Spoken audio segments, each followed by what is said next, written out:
قال الله تعالى في القرآن العظيم والفرقان المجيد يا أيها الذين آمنوا كلوا من طيبات ما رزقناكم واعبدوا إن كنتم إياه تعبدون. அல்ஹம்துலில்லாஹ். கண்ணியத்துக்குரிய சகோதரர்களே, இன்று ஓதப்பட்ட சூரத்துல் மாயிதா உணவு தட்டு என்ற பெயருடைய சூரா என்று ஓதப்பட்டது. இதிலே அல்லாஹு தஆலா ஹலால் ஹராம் பேணுதல் குறித்து எந்தெந்த உணவு வகைகள் எல்லாம் இந்த சமுதாயத்திற்கு ஆகமாக்கப்பட்டது, எந்தெந்த உணவு வகைகள் தடுக்கப்பட்டுள்ளது என்பதை எல்லாம் நபியின் மூலமாக, குர்ஆனின் மூலமாக அல்லாஹ் இந்த சமுதாயத்துக்கு தெளிவுபடுத்தி இருக்கின்றான். அதே போல ஈசா அலைஹிஸ்ஸலாம் அவர்களை கிறிஸ்தவர்கள் அல்லாஹ்வின் குமாரர் என்றும் ஒரு கட்டத்திலே கடவுள் என்றும் கூறியதை அல்லாஹ் மறுத்து, அவரும் ஒரு மனிதர் தான், அல்லாஹால் அனுப்பப்பட்ட தூதர் என்பதாக அல்லாஹ் வலியுறுத்தக்கூடிய நிகழ்வு. இன்னும் சில நேரங்களிலே ஒழுவு செய்ய, குளிக்க தண்ணீர் கிடைக்காத போது தயமம் செய்வதற்கு மண்ணை நாடுங்கள், மண்ணை நீங்கள் பயன்படுத்துங்கள் என்று மாற்று பொருளாக கூறக்கூடிய நிகழ்வு.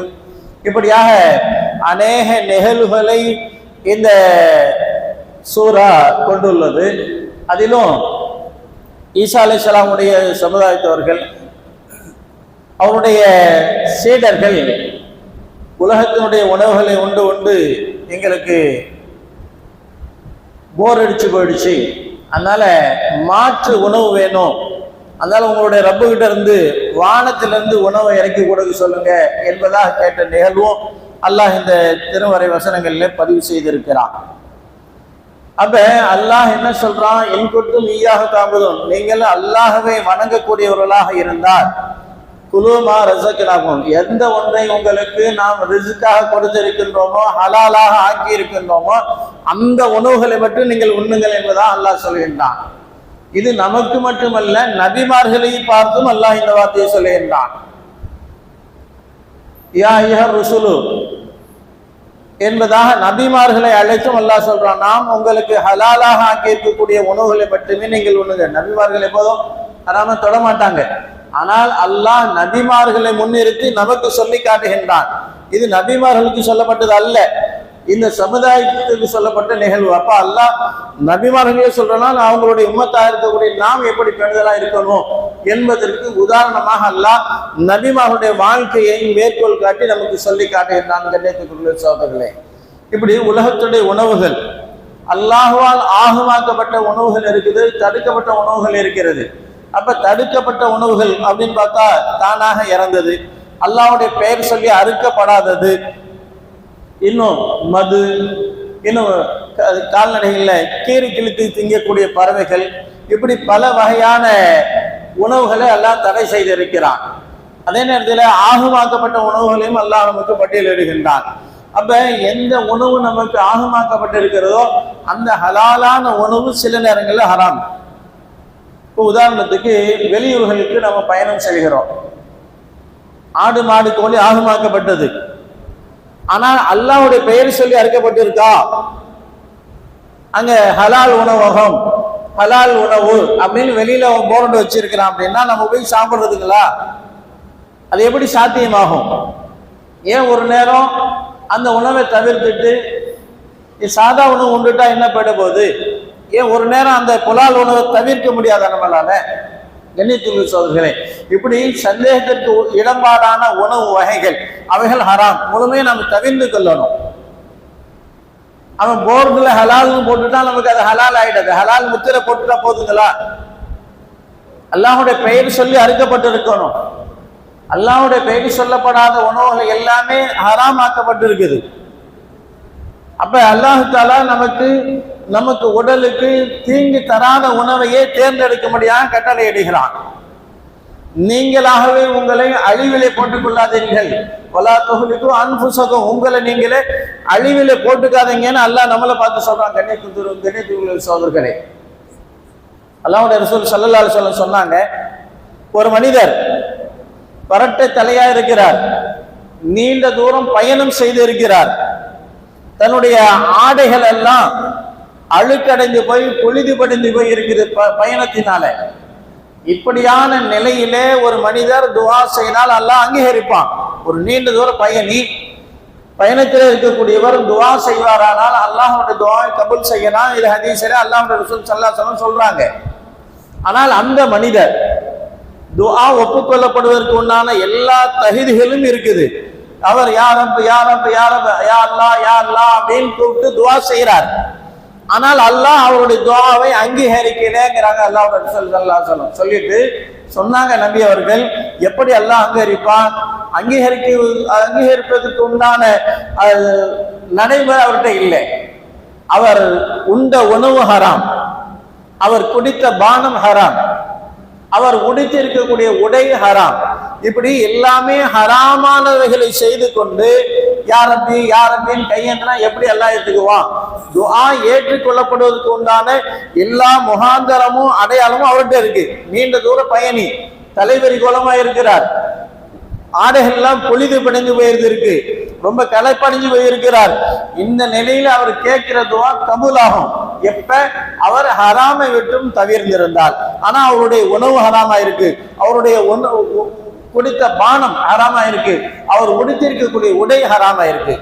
இந்த நிலையில அவர் யா அல்லாஹ் யா அல்லாஹ் யா ரப் என்றால் எப்படி அல்லாஹ் அங்கீகரிப்பான் என்பதாக ரசூலுல்லாஹி ஸல்லல்லாஹு அலைஹி வஸல்லம் சொல்லிட்டு சொன்னாங்க.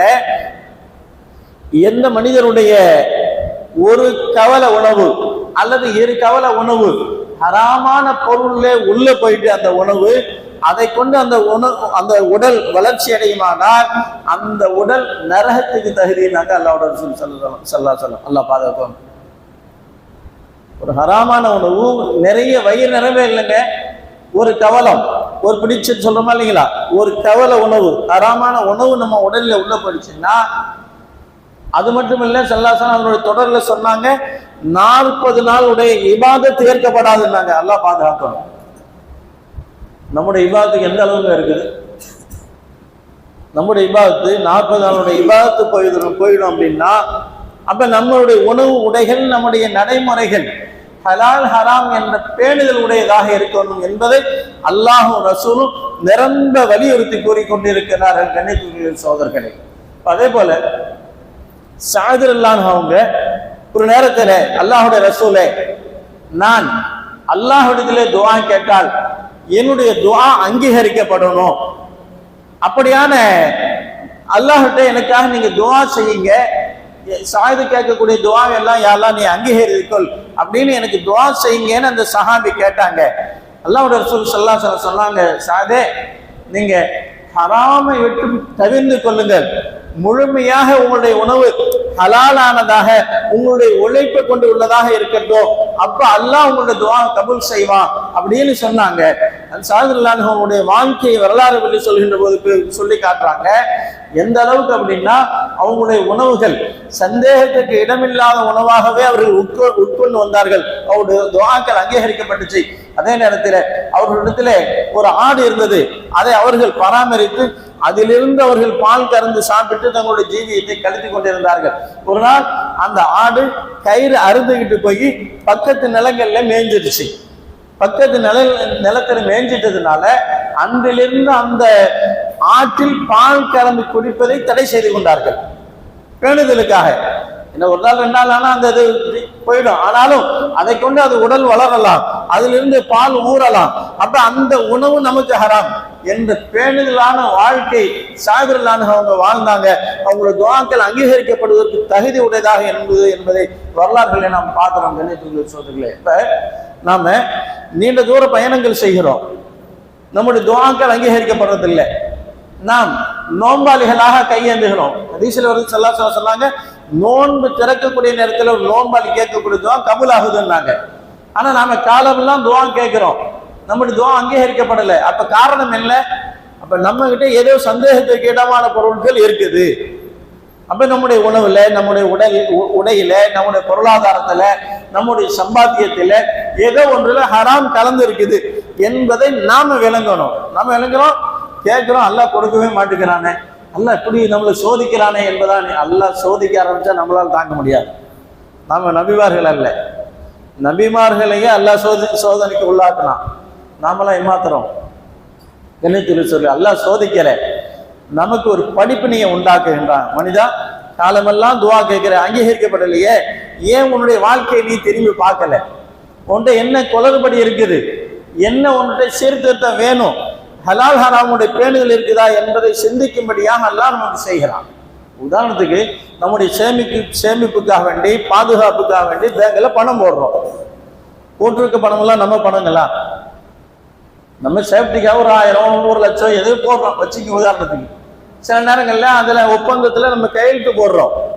ஆனா நம்ம லாஜிக்கு பேசுவோம். நான் என்ன வட்டி கொடுனா கேட்டேன், அவனா போட்டுருக்கிறான், தானா இருந்தா ஏன் எடுக்க கூடாதுங்கிறீங்க? இவங்களுக்கு இதே வேலை செய்வான். உங்களுக்கு எது எடுத்தாலும் ஹராம் ஹராம்ன்றாங்க. அவனா கொடுக்குறான், நான் என்ன போய் கேட்டேன்னா அப்படின்னு லாஜிக்கு பேசக்கூடிய மக்களாக நம்ம ஆயிட்டோம். இன்னைக்கு சோதர கணக்குகள் நாம் என்ன பாதுகாப்புக்கு போட்டோமோ அதுதான் நம்முடைய உரிமை, அதுதான் நம்முடைய உடைமை.